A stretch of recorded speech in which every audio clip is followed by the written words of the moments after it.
you had foul trouble to start the game and then scored all your points in the second half, including the go-ahead layup. Can you talk about coming back in the second half and, were you inspired to do better because you didn't get to play so much in the first? Of course. I just want to come in and make an impact, bring energy to the team, knowing that I didn't get to exert a lot in the first half, and it was just as simple as that.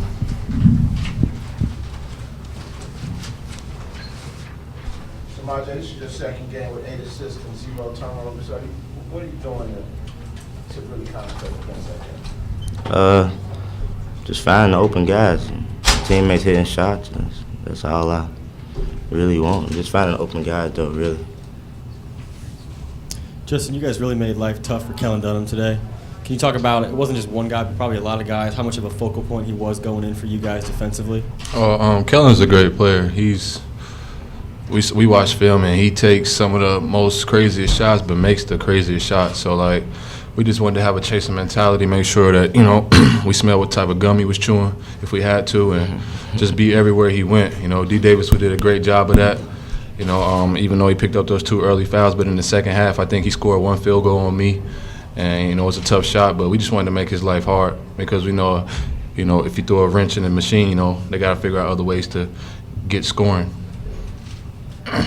Justin, you guys held them to very few points down the stretch. Talk about your defense in the last 5-6 minutes. Oh man, any Butler game, anybody's followed Butler versus Xavier is always grinded out to the finish game. So we just know down the stretch we have to be mentally locked in. A tougher team, the national team, first team on the floor, which they were the first team on the floor in the first half. They got more 50-50 balls than us, and coach kind of got into us at halftime, and we wanted to make sure down the stretch, when it's winning time, that we were able to stay tight on defense, limit them to 1-shot rebound, and knock down free throws like we did. For both you and Dee, what was going on with the fouling on the three-point line? Oh man, I don't know. It was tough calls, but calls you have to swallow and move on. You can't challenge it. It's not football. You can't challenge a foul. So hey, you gotta move on. Agreed.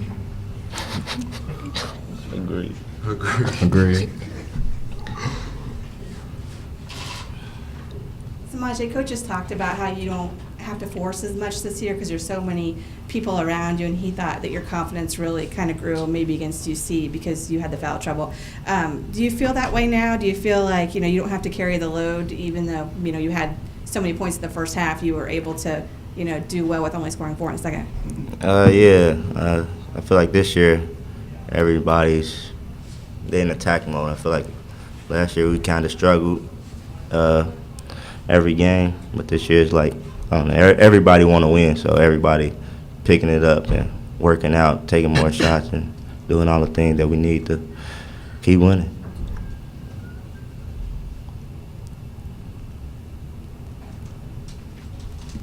So, Dee, you guys 7-game winning streak, 10-0 at home.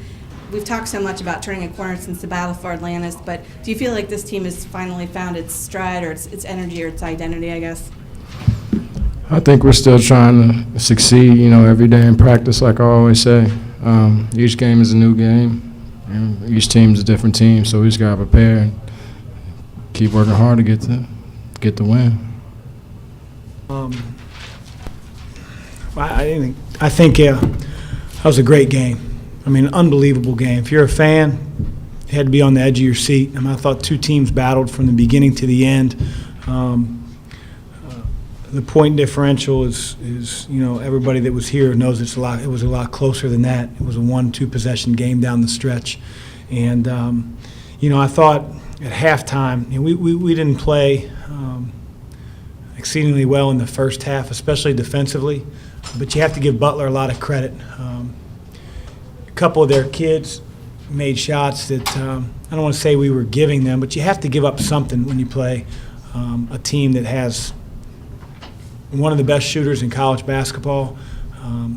Kyle Marshall is a guy that really is a tough matchup at the 4. And so, we had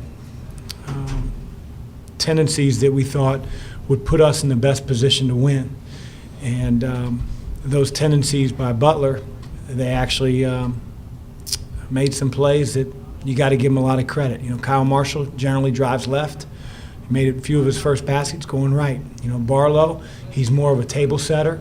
He's a tough kid. He makes the right play. He makes a runner down the middle of the lane, to start the game. So, again, I thought it was a combination of their kids made some big-time plays. We weren't necessarily as good as we needed to be on the defensive end, and a lot of that probably had to do with the fact that Dee Davis is probably our best defender, was on the bench with foul trouble. In the second half, I thought Dee was phenomenal to hold Kellen Dunham to 2 points.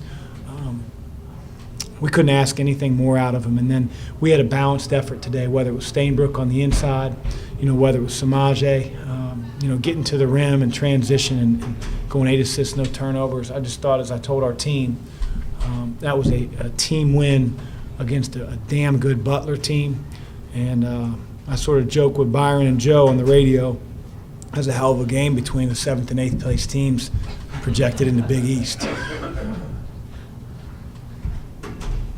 You talked about not being happy with your defense really in the first half, but the last 6 minutes, the team, held Butler to very few points and 7 misses, I think, and forced 2 turnovers. Down that stretch, I mean, can you just talk about that and how that was a really big difference in the game? We had more experience on the floor for our team in the second half, and I don't mean that versus Butler, but we had some guys in the first half that haven't played against Butler before, haven't been in this situation.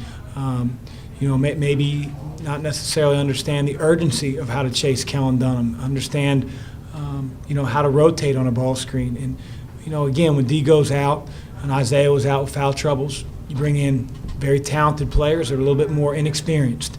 And that's just who we are right now. And hopefully games like this help our team, grow stronger and become a deeper team.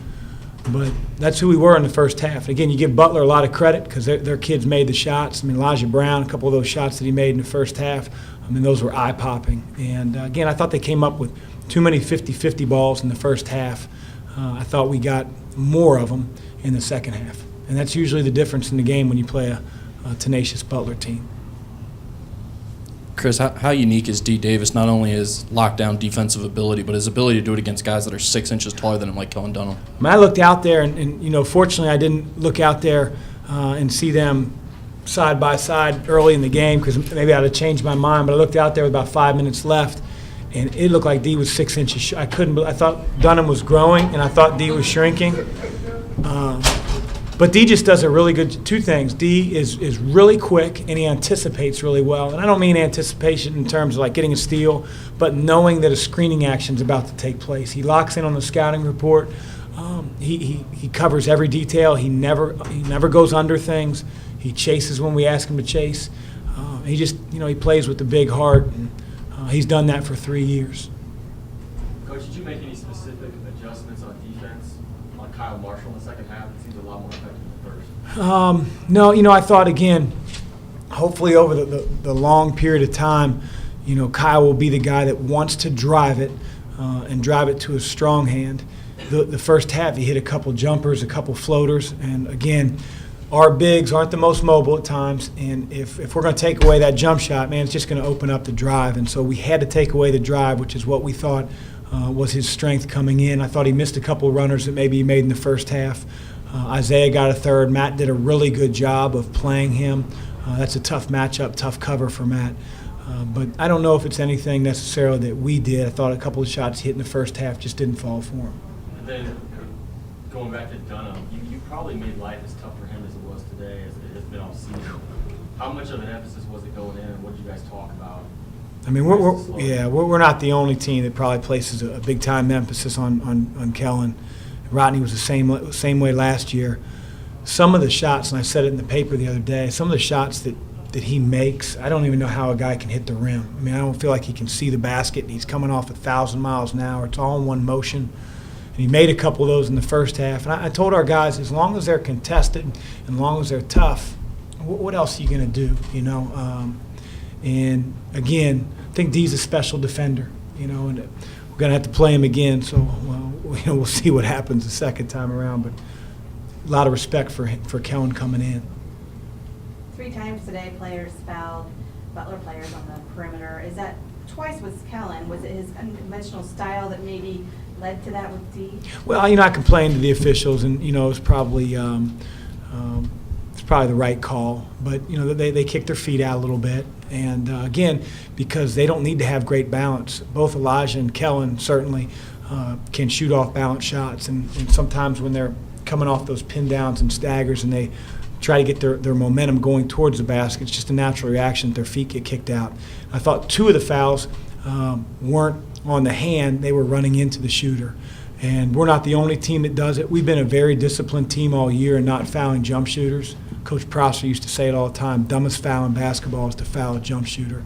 And we haven't been dumb all year. And so I don't want to say that we turned dumb today. I'm just going to say that, like, those kids are such good shooters and such quick releases that sometimes those things happen.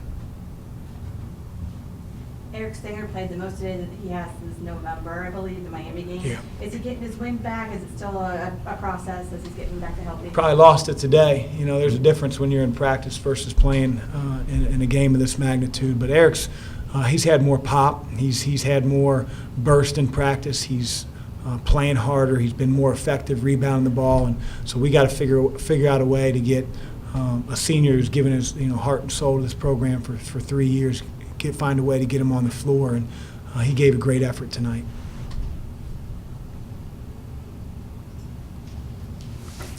Bengals, 1 o'clock tomorrow. Tune in. Who Dey?